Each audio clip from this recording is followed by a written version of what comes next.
오늘 이사야 7장 14절 말씀 함께 읽었는데요.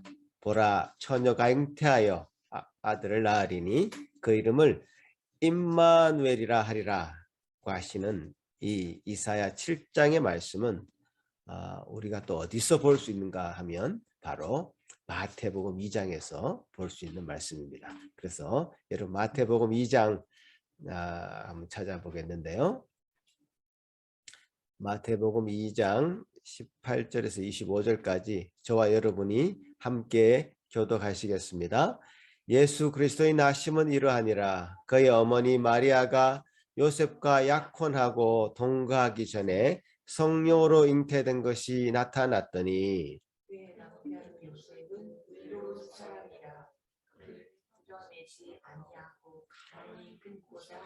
이 일을 생각할 때에 주의 사자가 현몽하여 이르되 다윗의 자손 요셉아 내 아내 마리아 데려오기를 무서워하지 말라. 그에게 잉태된 자는 성령으로 된 것이라.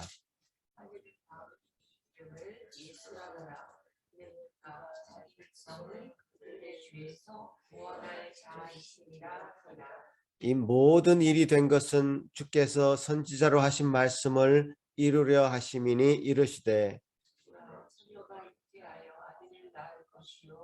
그의 이름은 임마누엘이라 하리라 하셨으니 이를 번역한즉 하나님이 우리와 함께 계시다 하니라. 요셉이 잠에서 깨어 일어나 주의 사자의 분부대로 행하여 그의 아내를 데려왔으니 아들을 낳기까지 공수하지 아니하더니 낳은 내 이름을 예수라 하니라. 보셨죠? 마태복음 2장에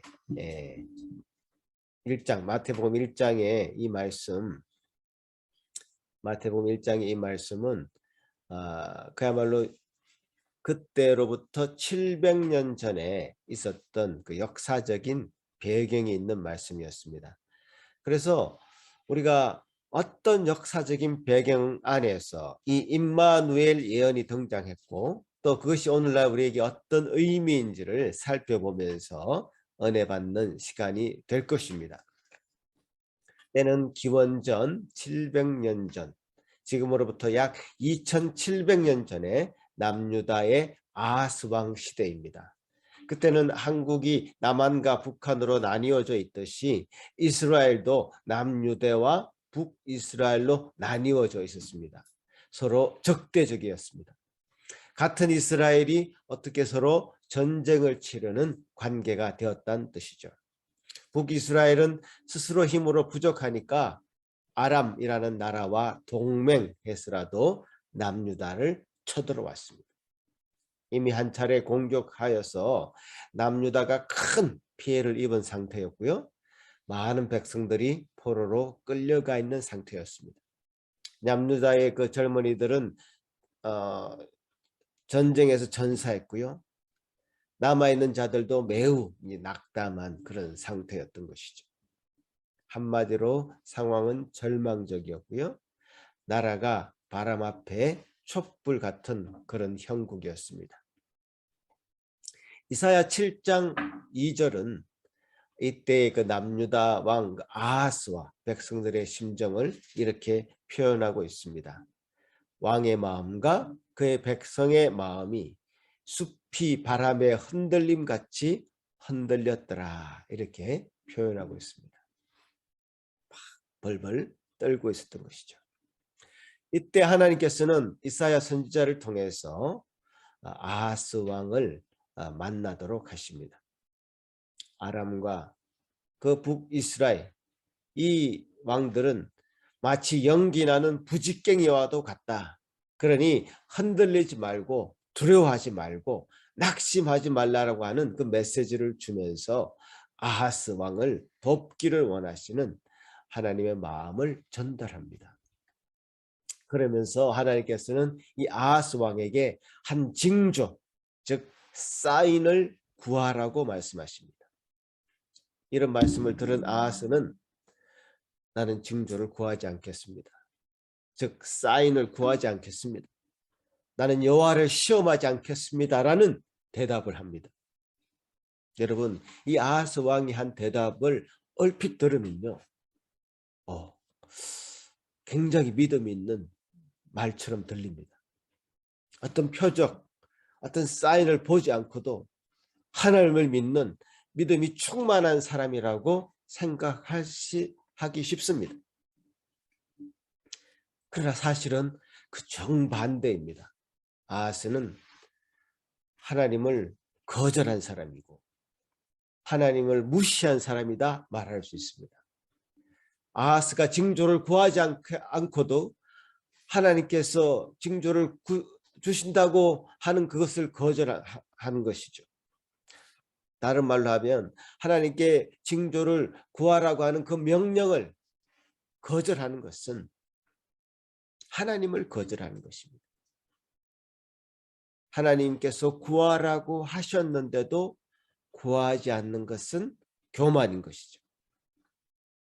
아하스의 이런 태도는 이스라엘을 굉장히 위험에 빠뜨리는 행동이 됩니다. 또 아하스는 하나님의 그 징조, 하나님의 도움이 필요 없다라고 말하는 데는 다른 속셈이 또 있었습니다. 그것은 지금 북이스라엘과 아람 이 동맹에서 쳐들어오는데 자기 나름대로 아수르라고 하는 더 강력한 나라와 손을 잡고 그 아수르에게 도움을 요청하려고 하는 속셈이 그 아하스 왕에 있다는 것을 우리는 성경의 기록을 보면 잘 알 수 있습니다. 열왕기하 16장 말씀 보면 이런 기록이 있는데요. 같이 한번 읽어볼까요? 열왕기하 16장 7절 말씀입니다. 시작. 아하스가, 여러분 보이나요?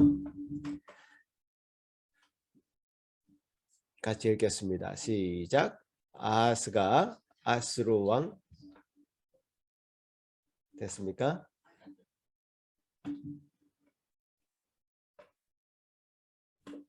이 말씀은 내가 없나 봅니다. 제가 읽어드리겠습니다.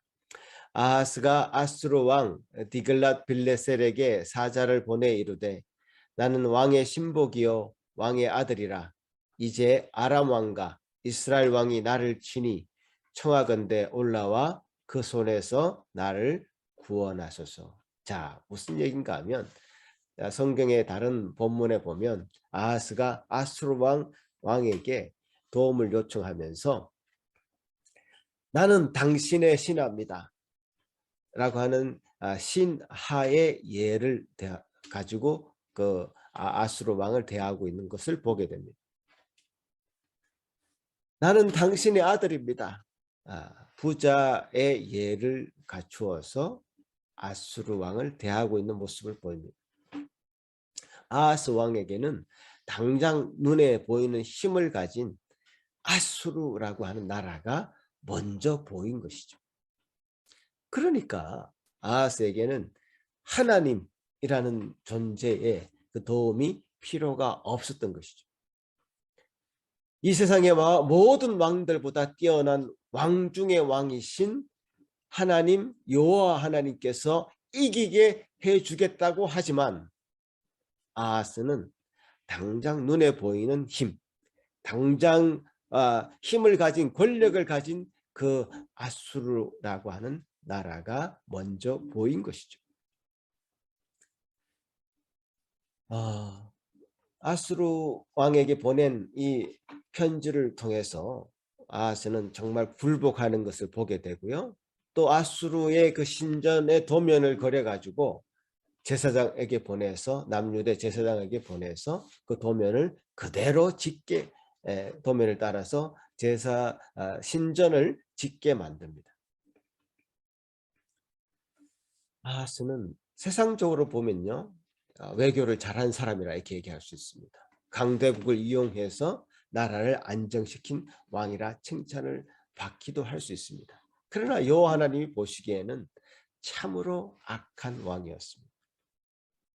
아하스가 악한 왕인 것을 하나님께서는 미리 아셨겠죠. 그래서 그에게 징조를 구해라. 어떤 놀라운 표적, 이적이라도 구해서 그것을 보고 나서 네가 나 여호와 하나님이 만왕의 왕인 것을 알 수만 있다면 그 징조를 보여주겠다라고 하는 메시지를 하고 있는 것 아닙니까? 자, 그런데 그 징조를 거절하는 아하스의 모습. 이 아하스의 모습을 보면서 여러분은 어떤 생각을 하십니까? 하나님께서는 지금도 여러분들을 하나님의 백성들이 되도록 하기 위해서 많은 징조를 보여주고 계십니다. 태어나면서부터 믿음이 있는 사람이 이 세상에 어디 있습니까? 그죠? 아무도 없습니다. 어제 일회가 유아 세례를, 어제가 아니고 그 전날 금요일 날 일회가 유아 세례를 받았지만 사실 일회는 지금 아무것도 의식하지 못하고 있는 그런 상태입니다. 그런 의미에도 불구하고 일회에게 유아 세례를 베푼 것은 일회가 받은 그 유아 세례를 지켜보는 그 부모님들, 온 교회 성도들이 그런 과정들을 통해서 그 지켜보는 사람에게 은혜가 있는 것입니다. 이것이 하나님을 믿게 하는, 예수 그리스도를 믿게 되는 굉장히 중요한 징조요 표적이 되는 것입니다. 믿음의 그 방편이 되는 것입니다.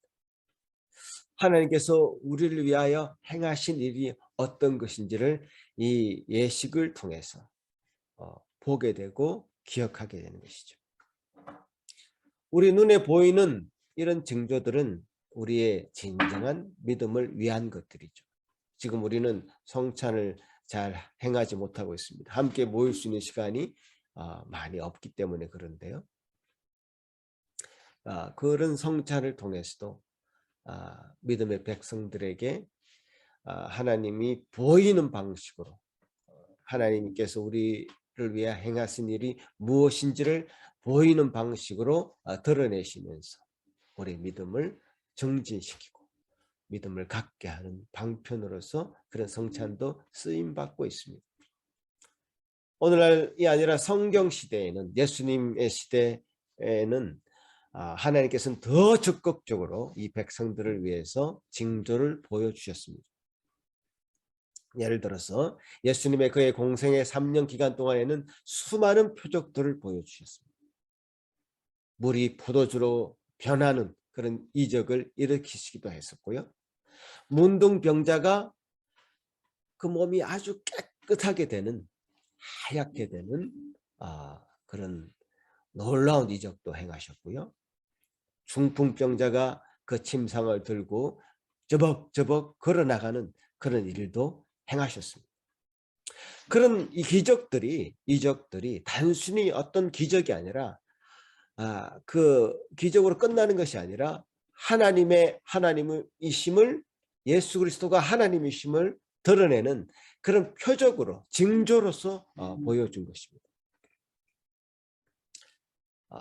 그 예수 그리스도의 그 표적들을 본 자들은 정말 믿음을, 예수 그리스도에 대한 믿음을 가질 수 있게 된 것이고, 그래서 그 표적들을 예수님이 일부러 행하신 것입니다. 우리가 만약 그 표적을 지금 이 시대에 예수님을 만나서 볼 수 있었다면 정말 그것은 더할 나위 없는 큰 은혜가 우리에게 임한 것이다, 이렇게 생각할 수도 있겠습니다. 자, 그런데요, 이런 것도 생각해야 됩니다. 예수 그리스도와 함께 있었던 그 수많은 사람들, 그분의 표적을 많은 사람들이 보았습니다. 그러나 그 예수를 믿는 믿음으로 연결되지 않은 사람은 더 많았습니다. 오늘 이사야서 이 7장에 등장하는 이 아하스 왕처럼 징조를 구하지 않겠다는 말은, 징조가 있다 할지라도 그는 하나님을 거절하고 무시하는 악한 마음을 바꾸지 않을 것이기 때문에 그는 징조를 구하지 않겠다고 말하는 것입니다. 예수님의 오병이어의 기적, 보리떡 5개와 물고기 2마리를 가지고 5,000명을 먹이시고 12바구니를 남기는 놀라운 일을 행했습니다. 그런데 그 이후에 사람들은, 그 기적을 경험한 사람들은 두 부류로 나눠집니다.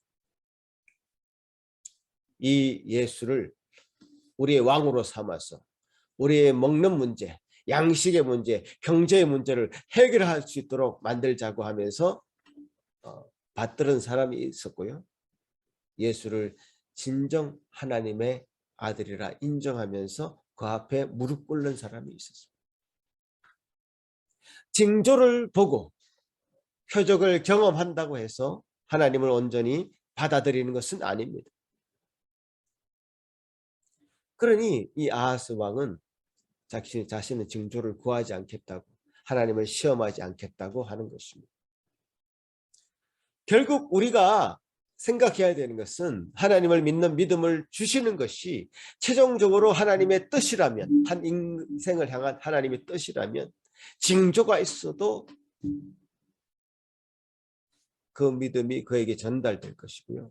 전해질 것이고요. 그래서 그 징조가 감사한 것이 될 것이고요. 징조가 없어도 하나님을 믿는 믿음이 생긴다면 그것은 더더욱 큰 은혜일 것입니다. 구약에는 이 아하스 왕이 행한 것과 상반되는 한 사람이 또 있습니다. 그것은 바로 사사기에 등장하는 기드온입니다. 기드온은 아주 적극적으로 하나님의 표적을 구했습니다. 아까 기드온 말씀 다시 한번 띄워주시면, 기드온이 사사기 6장 17절에 어떻게 얘기하고 있냐 하면, 같이 보겠습니다. 시작.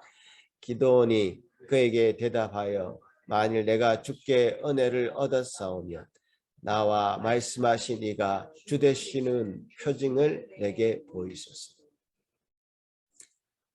기드온 입장에서는 하나님을 확신할 수 없었습니다.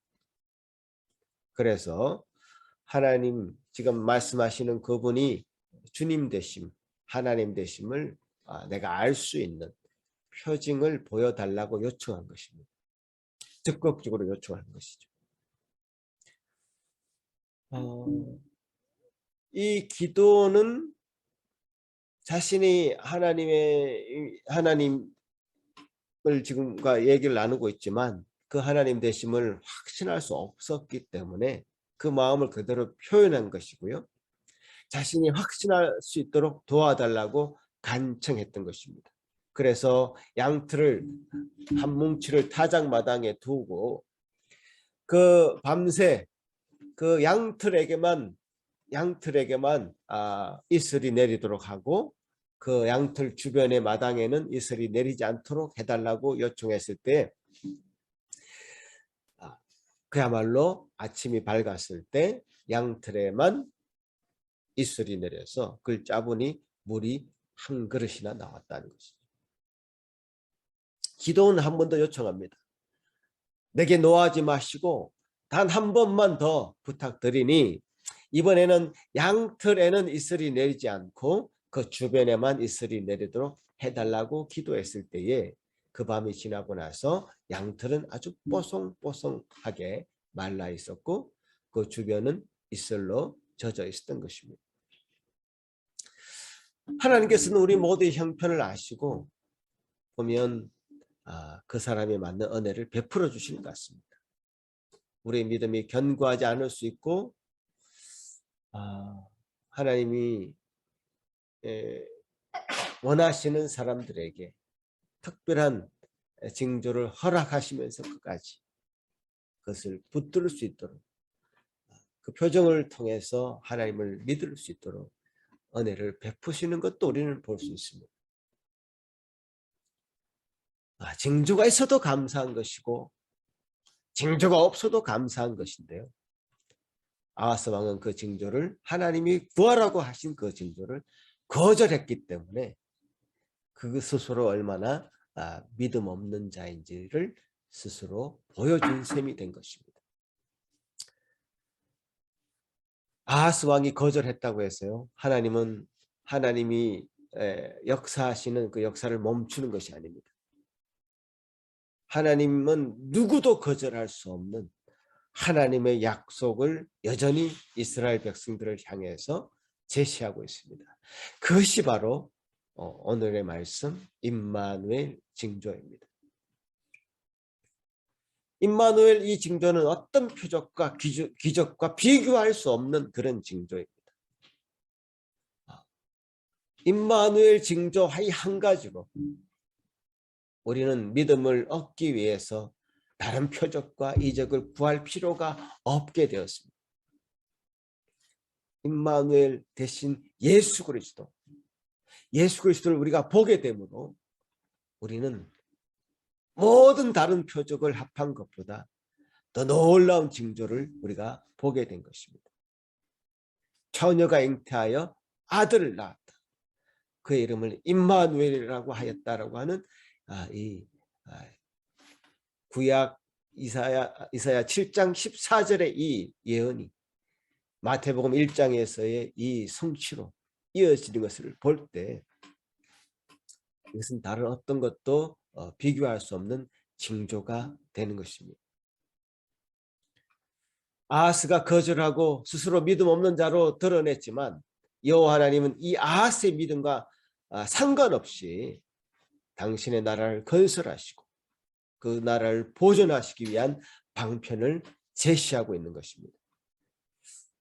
당대에는 아하스가 한 나라의 왕으로서 강력한 통치력을 가지고 있었겠지만 이스라엘 긴 역사 가운데서는 그저 아하스는 4대 정치를 한 형편없는 왕으로 평가하고 있습니다.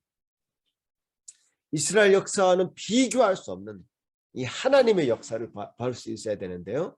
이 큰 하나님의 역사에서는 이 아하스가 그 징조를 구했든 구하지 않았든 하나님을 믿는 자든 믿지 않은 자들은 그것이 중요한 것이 아닙니다. 전혀 중요하지 않습니다. 하나님은 당신의 나라를 친히 세우시고 이끌어 가신다는 겁니다. 그러기에 이 처녀가 잉태해서 아들을 낳게 하셨고 그 이름을 임마누엘이라고 하게 하시는 이 징조를 보여주면서 이 하나님의 나라는 이 아들을 통해서 임마누엘을 통해서 영원히 진행될 것이라는 약속을 하고 계시는 것이죠. 여러분, 임마누엘은 어떤 뜻이었습니까? 하나님이 우리와 함께 하신다. 마태복음에서 그렇게 해석까지 해주고 있습니다. 하나님이 우리와 함께 하신다.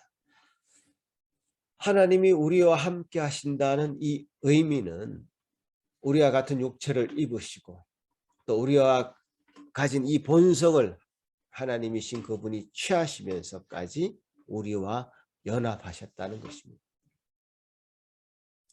임마누엘이라는 그 이름은 이스라엘 백성들의 그 고유한 그 백성에게만 주어진 이름이 아닙니다. 이스라엘 백성은 지금도 믿음의 조상이라고 하는 아브라함, 나라를 구원한 영웅인 모세나 여호사를 존경하고 그들을 받들지만요. 그들에게 임마누엘이라는 이름이 부여되지 않았습니다. 그들과는 비교할 수 없는 모든 사람들보다 뛰어난 그 이름, 바로 예수 그리스도를 일컬어서 임마누엘이라고 하시는 겁니다. 예수님의 삶은 단지 2000년 전에 베들레헴에서 시작된 것이 아니었죠. 이사야서를 통해서 봤을 때 절망에 빠져있던 인간 속에 그야말로 2700년 전에 구원자로 예언되고 있는 것을 보게 됩니다. 마태복음 1장에 우리가 다시 이제 생각해 보면요. 그 마태복음 1장을 다시 한번 열어봐 주시면 읽지는 않겠습니다만은 마태복음의 그 스토리가 요셉은 그 약혼을 한 상태에서 그 임신한 아내 마리아, 약혼은 했지만 정혼은 했지만 함께 지낸 적이 없는 이 마리아가 임신했기 때문에 매우 혼란스러운 상태였습니다. 당시의 법으로는 마리아는 돌에 맞아 죽을 수 있는 큰 죄를 지은 것이 됩니다. 요셉은 그 마리아를 그래도 보호하기 위해서 조용히 파혼하려고 합니다. 결혼은 없었던 걸로 하고 조용히 묻으려고 했죠. 그때에 요셉에게 천사가 나타납니다. 마리아는 성령으로 잉태된 것이다. 그래서 마리아 데려오기를 두려워하지 말라. 그러면서 태어날 아기, 즉 임마누엘이신 그 아기의 이름을 예수라고 지어라고 명령합니다. 그러면서 그 예수 그리스도의 이름의 뜻을 얘기하죠. 바로 예수는 우리를 죄에서 구원할 자이다. 자, 예수 그리스도의 이름은 우리를 죄에서 구원할 자이다. 그 이름은 또 임마누엘입니다. 자, 이 임마누엘이란 말과 예수라는 말이 같이 나오는데요. 이 말을 연결해 보면요, 임마누엘이란 말과 예수라는 말을 연결해 보면 이런 뜻이 됩니다. 하나님과 함께 하심으로, 잘 들으세요. 하나님과 함께 하심으로 우리는 우리의 죄에서 구원을 받을 수 있다라는 뜻이죠. 이 두 가지 말을 연결해 보면 이런 뜻이 됩니다. 하나님이 함께 하심으로만이 우리는 우리의 죄에서 노임을 받을 수 있다. 다른 것으로는 우리가 구원을 얻을 수 없다는 사실입니다. 하나님이 함께 하시는 이 역사만이, 하나님이 함께 해주심이 우리는 우리의 죄에서 노임을 얻을 수 있고 완전히 해방할 수 있는 것이죠. 하나님은 하나님으로 존재하는 것만으로 그것은 우리에게 복음이 되지 않습니다. 그 존재하시는 하나님이 우리와 함께 하신다는 이 사실이 복음인 것이죠. 창조주 전능자이시고 창조주이신 그분이 우리와 같은 몸이 되는 것이 참으로 놀라운 일이고 그것이 우리에게 복음이 되는 것이고, 예수 그리스도는 그렇게 우리와 같은 몸을 입으시고 같은 육체를 입으셔서 십자가를 통해서 하나님께 나아가는 길을 열어주신 것이죠. 그래서 우리가 이 세상에 사는 동안요, 하나님이 함께 해주시는, 임마누엘 해주시는 그 은혜를 통해서 하나님과의 진정한 친밀한 교제를 할 수 있게 된 것입니다. 하나님과의 동행을 지금도 경험하는 것입니다. 인생의 고난을 이기는 길을 열고 우리에게 그것을 이길 수 있는 힘을 얻게 만들어 주신 것입니다. 여러분이 인생 가운데 당하는 고난들은 여러 가지가 있을 것입니다. 직장을 잃어버리는 실직, 사랑하는 사람들을 잃어버리는 시련, 여러 가지 지금 우리가 경험하는 재난들, 질병들이 있을 것입니다. 가만히 생각해 보면요, 그런 실직이나 시련, 재난, 질병 이런 것들은 우리에게 영원한 생명을 빼앗을 수는 없습니다. 그것이 높은 고액이 아닐지라도요, 직장을 잃으면 다른 것을 구하면 되고요, 사랑하는 사람에게 차였다 할지라도 그 사람이 아니면 죽을 것 같지만 다른 사람을 찾으면 되고요, 홍수가 나서 집이 다 떠내려갔다 할지라도 다시 집을 지으면 되고요, 병에 걸렸다 할지라도 그 아픈 몸을 끌어안고 더 깊은 하나님과의 교제를 가지는 사람도 있습니다. 더 깊은 하나님과의 동행을 경험하는 사람도 있다는 얘기죠. 그러니까 지금 여러분이 누리고 있는 그 어떤 것을 잃어버린다고 해서 그것이 여러분과 하나님과 이어지는 영원한 생명을 끊을 만한 것들은 아무것도 없는 것입니다. 임마누엘 신앙이라는 것은 바로 이것입니다. 하나님과 동행하는 것이 우리 삶의 최우선인 것이죠. 하나님과 함께하는 삶이 우리 삶의 최우선이 되는 신앙, 그것이 바로 임마누엘 신앙입니다. 우리 성탄절은 이제 끝났죠. 이제 그럼 성탄을 생각하면서 우리 이 임마누엘로 오신 예수 그리스도를 아기로 오신 그 예수를 기념한 일은 끝났지만 임마누엘로 오신, 그래서 우리와 함께 하시고 동행하시는 그분을 생각하면서 임마누엘 신앙을 우리 마음 가운데 잘 간직하고 보존해야 될 것입니다. 다른 예를 좀 들어보면요, 우리 가족은 지난 금요일부터 오늘까지 눈도 왔고 해서 아주 꼼짝을 못하고 지금 밖에 나가지 않고 함께 지내고 있습니다. 자, 함께 한다는 거, 그것이 굉장히 중요한 가치인 거죠. 사실 밖에 나가든 안에 있든 함께 한다는 것이 굉장히 중요한 가치인데, 함께 있는 것을 재미있게 하기 위해서 여러 가지 게임을 했습니다. 게임 토너먼트를 하면서 뭐 각종 게임을 다 했습니다. 1등도 뽑고 뭐 2등도 뽑고 3등도 뽑고 뭐 꼴찌도 뽑고요. 그 핵심은 함께 있습니다. 그 게임에 졌다고 해서 기분 나빠서 막 토라진 사람은 아무도 없습니다. 네. 게임에 져서 나 기분 나빠, 나 집 나갈래 하면서 뛰쳐나간 사람도 없습니다. 왜냐하면 그 게임은 게임이고요. 우리가 왜 그 게임을 했냐? 함께 하는 것을 즐기기 위해서. 최초의 목적은 바로 함께함에 있다는 뜻이죠. 자, 이걸 하나님과 우리 관계 속에도 생각을 해보면 하나님과 함께하는 그 삶을 우리의 최종의 어떤 목적으로 두고 생각한다면 하나님과 함께함에 있어서 그 어떤 일도 하나님과 함께하는 일을 앞설 수 없습니다. 게임에 비유하자면 세상에서의 게임은 질 수도 있고 이길 수도 있습니다. 소위 세상에서 성공하는 삶을 살 수도 있고 실패를 경험하는 게임의 삶을 살 수도 있습니다. 그러나 무엇이 성공이고 무엇이 실패입니까? 하나님과 함께 할 수 없는 것이 실패고요. 하나님과 함께 할 수 있었다면 이 세상에서 어떤 일을 당한다 할지라도 그것은 성공한 인생인 것이죠.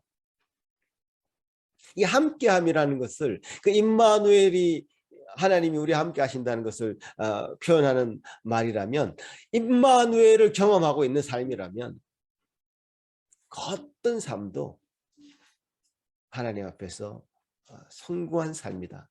이렇게 성경은 우리에게 얘기하고 있는 것입니다. 세상에서 성공한 삶을 살다고 해서 만약에 하나님을 잃어버린다면 그렇다고 해서 그것은 마치 가족들과 게임하다가 졌다고 집 나가는 사람과 똑같은 것입니다.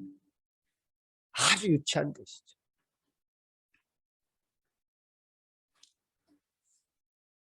애초에 하나님은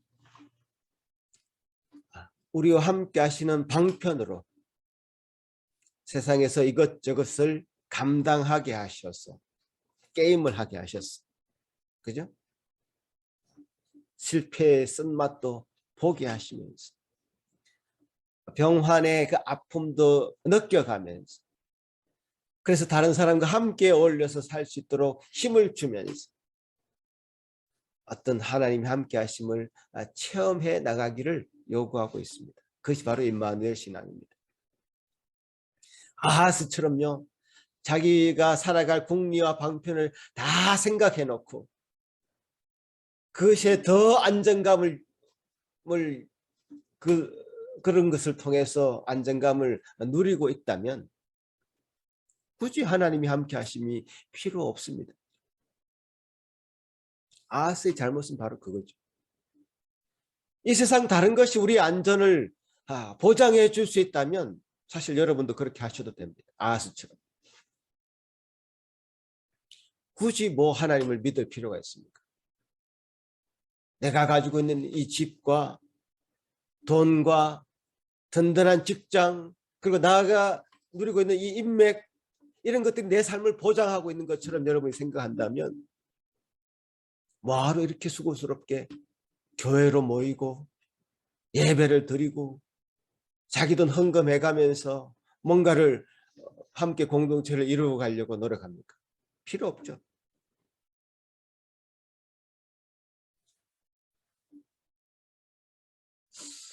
뭔가 안전한 것을 하나님 외에 생각하고 뭔가 안전한 것을 다른 속셈을 가지고 가지고 있는 사람들은 하나님 앞에 나오지 않습니다. 필요 없습니다. 그런 것들이. 최초에 하나님이 인간을 지은 목적을 상실한 사람들은 뭐 하나님이 필요 없습니다. 그래서 가질 것을 다 가진 사람들이 믿음 안에서 사는 것을 볼 때 집도 있어, 재산도 있어, 훌륭한 아들, 딸도 있어, 뭐 남 부러울 것이 없는 그런 사람이 정말 믿음을 가진 것을 볼 때 저는 그 사람을 다시 한번 보게 되더라고요. 욥과 같은 사람들, 하나님 앞에 정말 의롭게 살아가려고 애쓰는 사람들, 참 그렇지만 욥이 부족한 게 뭐가 있었습니까? 아무것도 없었죠. 당대 최고의 부자였습니다. 그러나 하나님 앞에서 그 자신의 믿음을 고백하면서 살아가는 것. 그 사람의 믿음은 정말 더 귀한 믿음 같이 보입니다. 왜냐하면 그 사람에게는 그 재물이 자신의 안전을 보장하는 것이 아닌 것을 그 삶으로 고백하는 것처럼 보이기 때문입니다. 자, 여러분 신명기 8장 말씀 또 한 절 같이 읽어보고 싶은데요. 신명기 8장 조금 긴 구절입니다만은 같이 한번 읽어보도록 하겠습니다. 여러분과 제가 한 절씩 읽겠습니다. 시작. 내가 오늘 내게 명하는 여호와의 명령과 법도와 규례를 지키지 아니하고 내 하나님 여호와를 잊어버리지 않도록 삼갈지어다.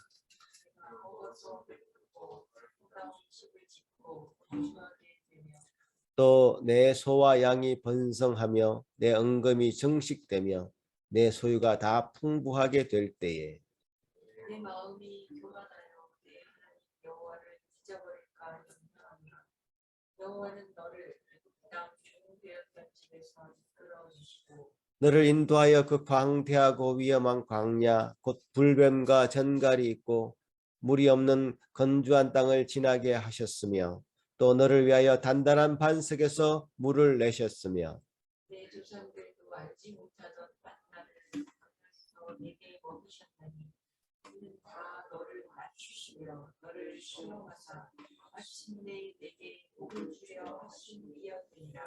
그러나 내가 마음에 이르기를 내 능력과 내 손의 힘으로 내가 이 재물을 얻었다 말할 것이라. 내 하나님 여호와를 기억하라. 그가 내게 재물 얻을 능력을 주셨으며 이같이 하심은 내 조상들에게 맹세하신 언약을 오늘과 같이 이루려 하심이니라. 아멘. 자, 이 신명기의 말씀은요, 모세가 이제 가나안 땅에 들어가기 직전에 이제 과거 광야 시대를 회상하면서 가나안의 세대들에게 하는 설교라고 할 수 있습니다. 그가 고백하고 있는 것은 단 한 가지입니다. 하나님이 함께 하셨다는 뜻이 말씀을 하고 있는 것. 그 위험한 광야에서조차도 불뱀과 전갈이 있어서 언제 죽을지 모르는 그런 위험한 광야에서조차도 물이 없고 양식이 없어서 언제 굶어 죽을지 언제 목말라 죽을지 모르는 그런 정말 척박한 땅에서 조차도 하나님은 그들을 불기둥 구름기둥으로 인도하셨고 만나를 먹이시고 반석에서 물을 내어서 물을 먹이시고 옷도 헤어지지 않고 발도 부르트지 않게 해주셨던 그 하나님, 그 하나님의 함께 하심이 지금까지 우리를 지켜왔다. 자, 이제 가나안에 들어가는 세대들이요, 이제 아름다운 집을 짓게 될 것이고 이제 은금이 여러분에게 풍부할 것이며 이제 배고픈 것 모르는 배부른 세대가 될 것인데 이제 어떻게 살겠는가? 정말 간절한 마음으로 이 다음 세대, 이 가나안 세대, 이제 풍부한 세대를 향한 메시지를 하고 있는 것 아닙니까?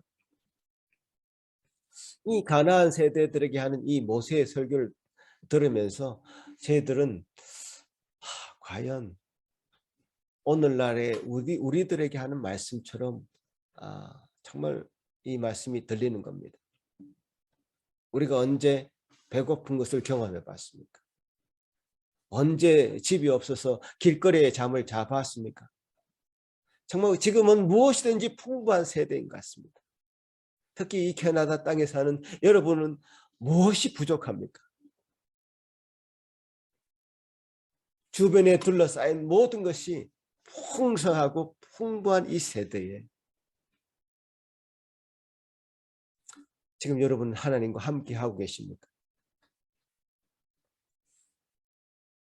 과거 정말 배고프고 굶주리고 먹을 것이 없어서 정말 많은 전쟁 가운데 살았던 우리의 믿음의 선배들이 그 가운데서 하나님의 함께 하심을 경험하고 그 믿음을 우리에게 전수해 주었다면 과연 우리는 무엇을 우리의 후손에게 전달하고 유산으로 남길 것입니까? 지금 모세의 이 설교가 굉장히 진하게 우리의 가슴을 때리는 것이죠. 광야에서 함께 하신 그 하나님, 그 하나님을 절대로 잊지 말아라. 절대로 잊지 말아라. 늘 기억해라. 우리가 어려울 때 함께 하셨던 그 하나님, 경험했던 그 하나님 혈단코 잊지 말고 풍부의 시대, 많은 것을 누리는 이 시대에는 더 그 하나님을 기뻐하고 감사하며 우리에게 주신 것으로 하나님을 더 섬길 수 있는 믿음의 세대들이 되기를 바라는 것으로 모세가 이 설교한 이 말씀 우리 가슴으로 받아야 될 것입니다. 사람이 얼마나 약한지 모릅니다. 깨어지기 쉬운 어떤 질그릇과도 같습니다. 저는 그래서 참 요즘 많이 느낍니다. 자기가 하는 일이 잘 될 때는요, 세상에 두려울 것이 없는 사람처럼 행동하기 쉽습니다. 사실 성경의 인물들 다윗도 그랬고요, 솔로몬도 그랬고요, 심지어 그렇게 징조를 구했던 기드온마저도요, 말년에 타락하고 하나님이 보시기에 참 좋지 않은 행동들을 했습니다. 그러니까 이 임마누엘, 하나님이 함께 하신다는 이 신앙은 단 한 번의 경험으로 끝나는 것이 아니죠. 하나님의 동행하심을 한 번 느꼈다고 그 감격 물론 필요합니다만 그것이 거기에서 끝내서는 안 됩니다. 평생에 우리 하나님이 나와 동행하시는 그 삶, 그것이 우리의 삶의 목적이 돼야 됩니다. 풍부에도 처할 줄 알고 비천에도 처할 줄 아는, 부자의 삶에 처할 줄도 알고 가난한 자의 삶도 처할 줄 아는, 내가 어떤 성공의 시대에 처할 줄도 알고 실패의 시대에도 처할 줄 아는, 그러나 결코 놓치지 않는 것은 하나님이 함께 하심이라는 것을 정말 붙잡는 그런 임마누엘 그 하나님을 경험하시고 그분과 동행하시는 여러분이 되시기를 간절히 바라는 것입니다. 아멘.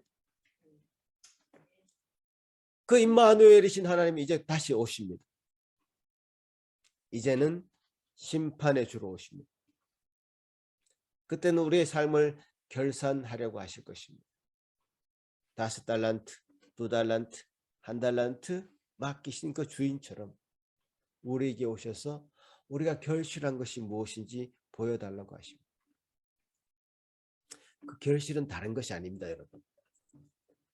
1달란트 받은 사람이 왜 책망을 받았습니까? 왜 저렇게 지옥불에 떨어졌습니까? 그 1달란트 받은 사람은 그 달란트를 맡긴 주인이 악한 주인이라고 생각했습니다. 악한 주인의 마음에 그는 함께하지 않고 싶어서 그냥 그 달란트를 땅에 묻어버리고 말았습니다. 한 달란트 받은 자에게 보여지는 그 악함은 그는 하나님과 동행하지 않았다는 것이죠. 주인을 악한 자로 취급해서 그분과 함께 동행하지 않은 것, 그것이 한 달란트를 땅에 묻고 마는 그런 우를 범하게 된 것입니다. 주님 우리에게 뭘 요구하실 것 같습니까? 너가 나와 동행했느냐? 그 동행한 증거가 무엇이냐? 그 결실이 무엇이냐? 이것을 주님은 우리에게 요구하실 것입니다. 여러분 뭐라고 고백하시겠습니까? 내게 맡기신 것, 주님이 주신 것으로 알고 주님과 동행하는 마음으로 우리의 삶에 최선을 다해노라고 고백하시는 저와 여러분이 되시기를 간절히 바라겠습니다. 기도하겠습니다. 아버지 하나님 감사합니다. 오늘 임마누엘로 함께 하신 우리 주님. 주님이 우리와 함께 하심에도 참 그분과 동행하지 못하고 그분이 우리의 온전한 피난처요 우리의 의지하실 분임을 믿음으로 수납하지 못하고 살아온 우리들의 모습을 이 시간 다시 한번 생각해 봅니다. 오 주님이여 도와주시옵소서. 성탄절 행사로 예수 그리스도의 그 임마누엘로 오신 예수님을 묵상하고 끝나는 것이 아니라 임마누엘의 그 예수님은 우리 온전한 삶의 목적이 되게 하시고 주님과 동행함이 우리 삶의 온전한 이유가 되게 하시고 또 믿음의 방편이 되게 하시고 주님 우리를 참으로 마지막 결산날까지 심판날까지 이끄시는 놀라운 동력이 되게 하여 주옵소서. 아버지 하나님 은혜를 이 시간 온전히 말씀으로 붙잡습니다. 주여 이 말씀 부여잡고 임마누엘로 함께 하신 그 주님 우리가 우리 마음으로 부여잡고 우리 평생을 살아드리는 저희들 되게 하여 주옵소서. 감사하고 예수님 이름으로 기도합나이다. 아멘.